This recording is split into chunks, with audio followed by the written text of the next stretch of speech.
From Riverside Health System, this is the Healthy You podcast, where we talk about a range of health-related topics focused on improving your physical and mental health.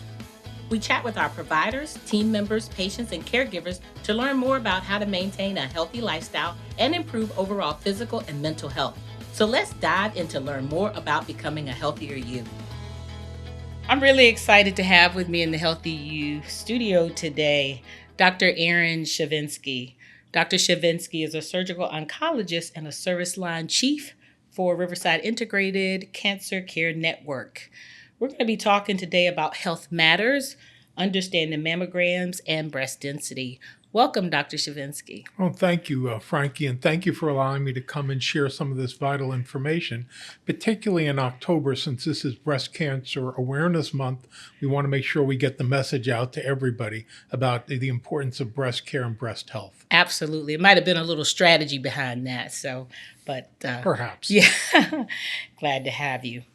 All right, welcome back to the Healthy You podcast, and I'm your host, Frankye, and today we're diving into a topic that affects so many women, mammogram screenings, and the importance of understanding breast density, and I can relate to that myself because I do have breast density.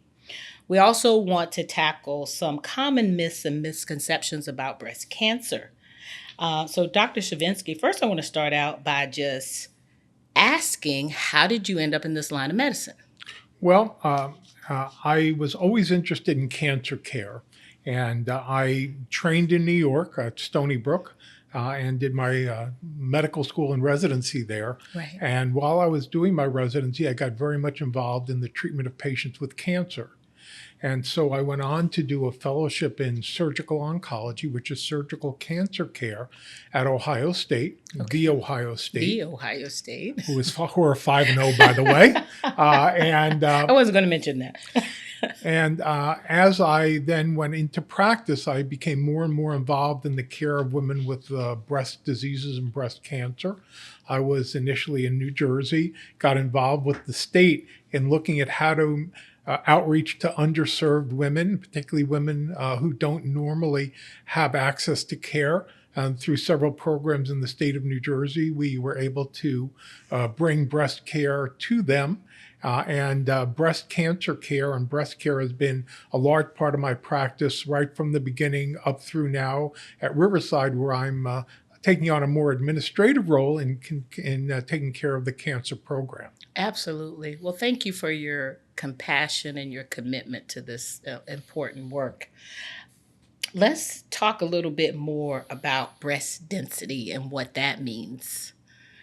The terminology. Some of our viewers may not understand what breast density means, and some of these breast screenings, and what are some of those common myths around some of those things that I feel sometimes prevent individuals from following up with those important screenings. Well, the breast density really refers to the thickness and the ability of an X-ray to penetrate the breast tissue to be able to identify the earliest signs of cancer.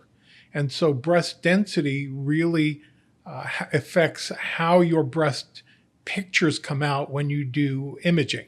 Is it hereditary, Dr. Chevinsky? Because my mom doesn't have breast density, but I do.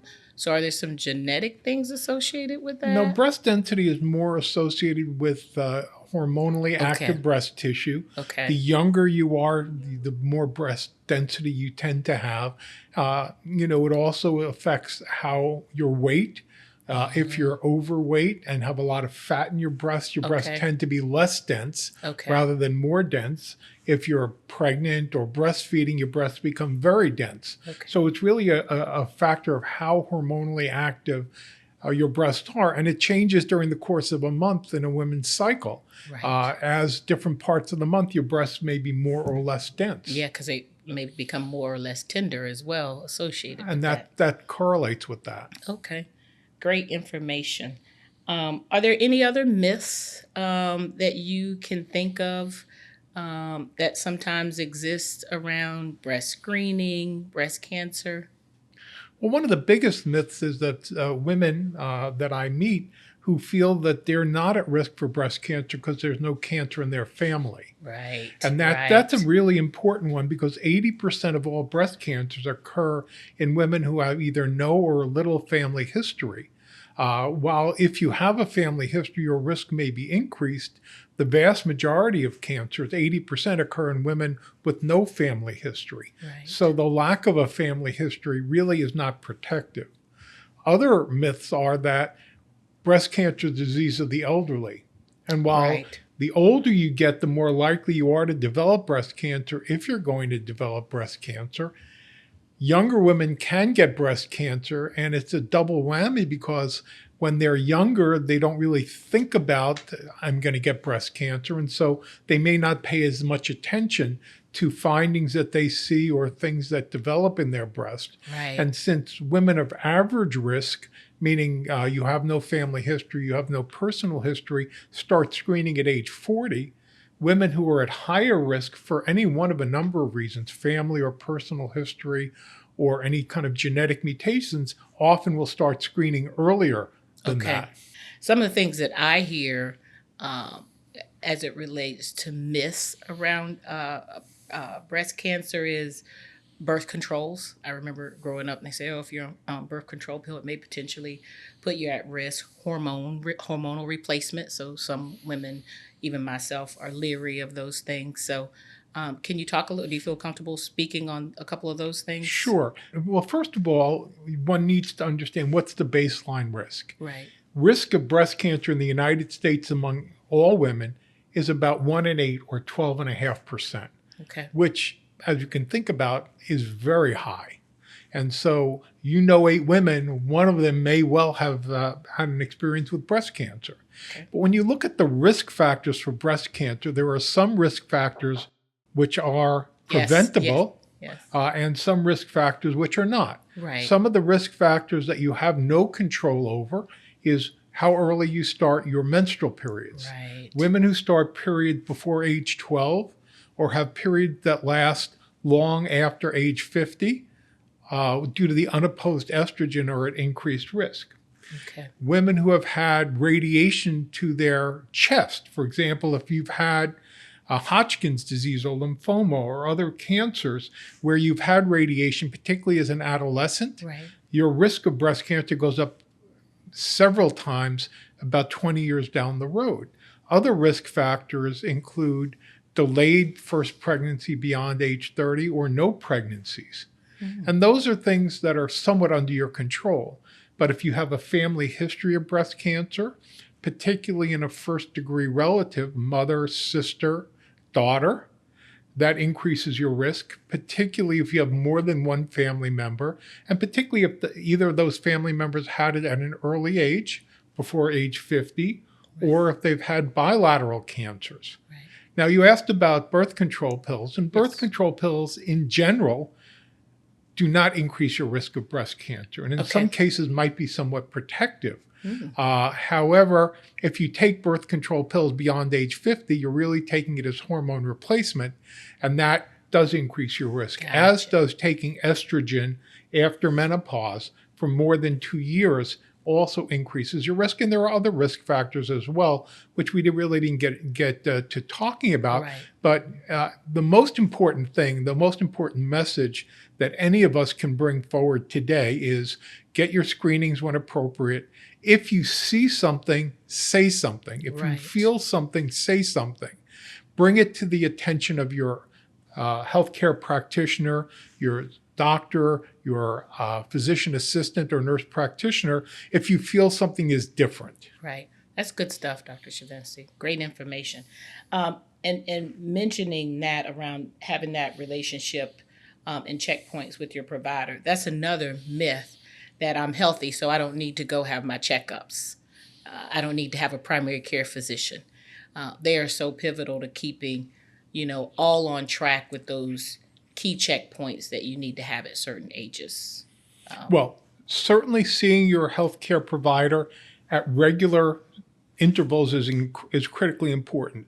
But being body aware, knowing what's normal for you is equally important, because you may see your healthcare practitioner once a year, twice a year, but you're seeing yourself every day. That's a good And point. if you notice a change, you need to bring it to their attention. Maybe nothing. We talk about, well, I had a normal mammogram and therefore I can't have breast cancer. Right. 80% of breast cancers are picked up on mammography, which means 20% are not. And so if you have a lump in your breast, even if you have a normal mammogram, you should bring it to your healthcare practitioner's knowledge, make them aware, and often you'll have a biopsy. There are certain types of breast cancer, most typically something called lobular breast cancer, makes up about 15% of breast cancers, which aren't as easily seen on imaging study. And therefore, it's a combination of good awareness, good practice, and having your screening studies gives you the best protection. Right. That's good stuff. So self-awareness, doing those self-breast exams, I too have to remind myself the importance of doing that. And if you see something, say something. So those are great key takeaways. All right, let's dig a little bit deeper, Dr. Chevinsky. So talk a little bit about the mammography diagnostic test that's done. Some of our viewers may not have had one, may not understand what happens when you go for that visit. Talk a little bit about a mammography. Well, mammography at its basic level is an X-ray picture of your breast. Okay. Generally speaking, a screening mammography, meaning somebody who has no symptoms, no findings, and no history of cancer or other breast problems, goes in and has 2 pictures of each breast done. And then that's read by a radiologist who's an X-ray specialist. Okay. Most of our mammographies in Riverside are now being done with something called 3D mammography or tomomammography, where many more than 2 pictures are taken of each breast. And it gives a much better and much clearer picture of the breast health. Is that new? And that's newer technology? That's newer technology. Okay. And we've integrated that into almost all of our screening sites. Ultrasound is another technique using sound waves, and that helps to differentiate solid from cystic masses, helps to guide biopsies, and in women with dense breasts can give a window into how the breasts look beyond what you can see just on a mammography. And then MRI using magnetic waves is done for women at higher risk or to help differentiate, particularly in women with denser breasts, if there's something going on that's of concern. As it relates to breast density, haven't there been some things related to Virginia law and communication around that? Would you just talk a little bit about that? I've had breast density for a long time, and prior to the 3D ultrasound becoming common practice, it was something that I did early on before insurances were covering that. So would you talk a little bit about that Sure. and the notification of such? Sure. In almost every state in the United States, there are laws relating to how you inform women about the result of their mammogram. This is going back many years, and it's really the only X-ray test that you're legally responsible to have a report sent to the patient directly in addition to the ordering physician. Okay. And in fact, in most states, women can go in and get a mammogram even without having a doctor. They can just go in and get a mammogram because they're concerned. And then, of course, they'll ask if that can be routed to a physician that they're seeing. As far as breast density, the notification of a woman about whether they have dense breasts is becoming commonplace across the country. But Virginia was ahead of the curve and really started, based on legislative mandate, notifying women as early as 2013 about breast density. And so when you get a letter from the mammographer, it's going to tell you, first of all, what your mammogram showed, whether there's any areas of concern that require follow-up. It'll tell you about your density, and it'll give you information about what density means, what you should do with that information, and are any additional tests necessary to really make sure that we're getting the best possible picture of your breast to keep you protected. That's great information. Great information. Dr. Chevinsky, talk a little bit about artificial intelligence. There's so much conversation about artificial intelligence in all aspects, whether it's healthcare or other related fields. Talk a little bit about it as it relates to mammography, and how it may be used currently. Well, getting into the realm of science fiction, and we all have seen movies about what robots can do and what artificial intelligence can do. But we have to understand that artificial intelligence is a tool, and it can be used to aid in your care. Right. Add to, right? In addition to, right? And right. we've adopted some artificial intelligence technology in our breast health arena. And so when you get a mammogram, particularly with a 3D mammogram, when there are many more than just 4 pictures, your radiologist, your mammographer, your breast radiology specialist is going to look at that very carefully.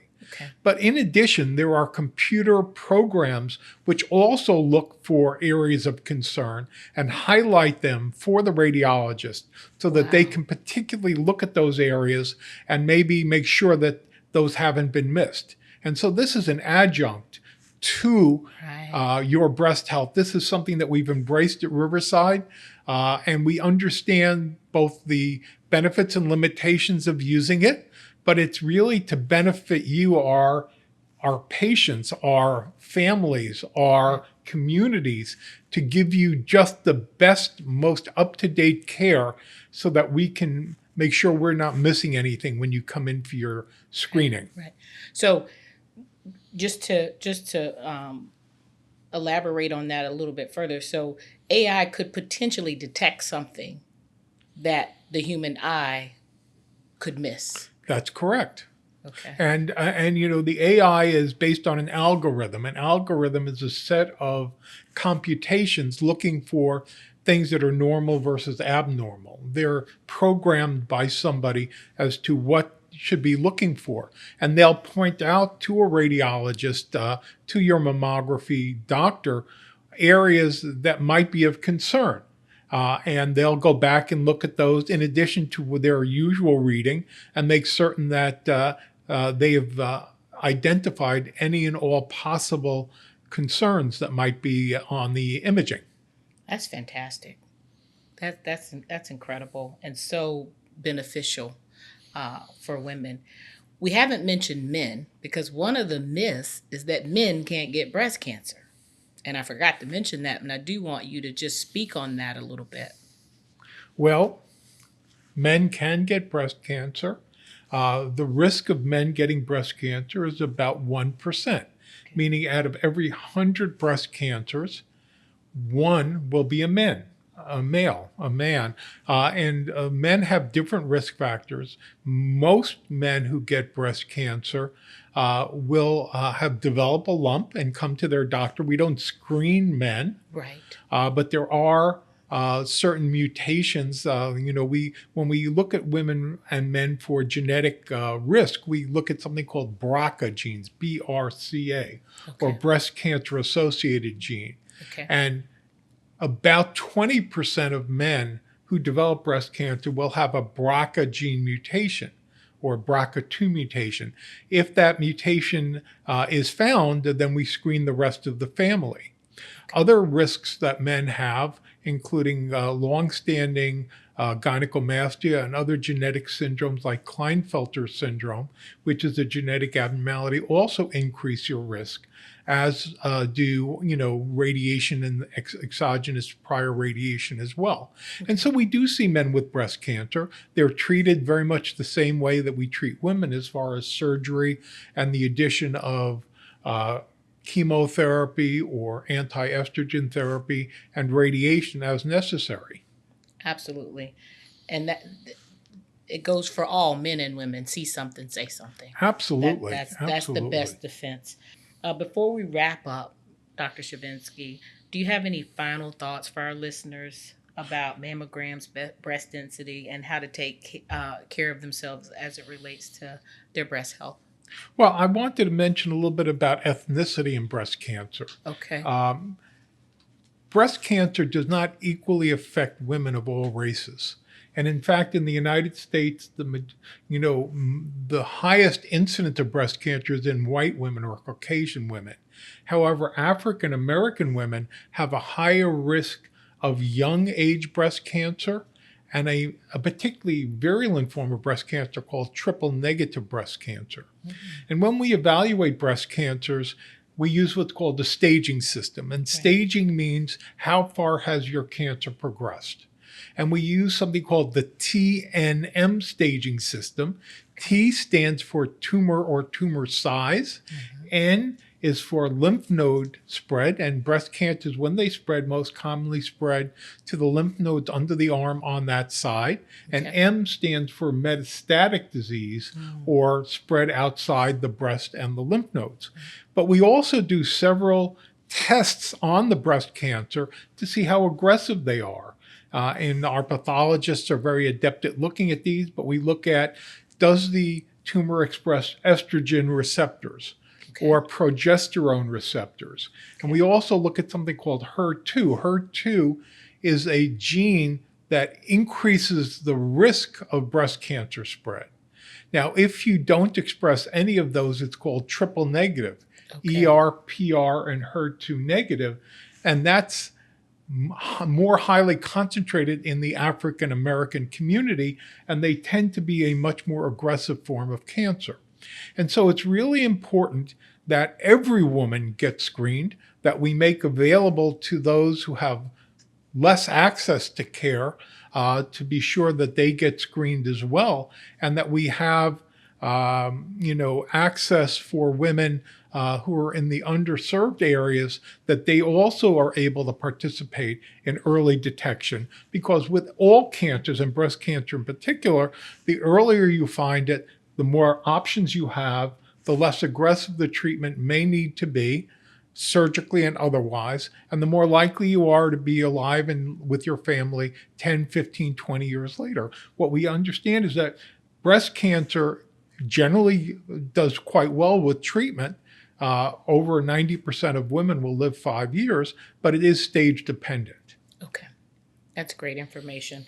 And so just hearing that, it's really important to inspect and understand what's going on with your body, especially for African American women, because they're getting it earlier, so they may not be in that screening requirement time frame. So, identifying it early and getting it evaluated is very important. All right, great information. Anything else before we wrap up? Well, I just want to make sure that everybody remembers October is Breast Cancer Awareness Month. Yes. If you haven't gotten your screening and you're the appropriate age, please do.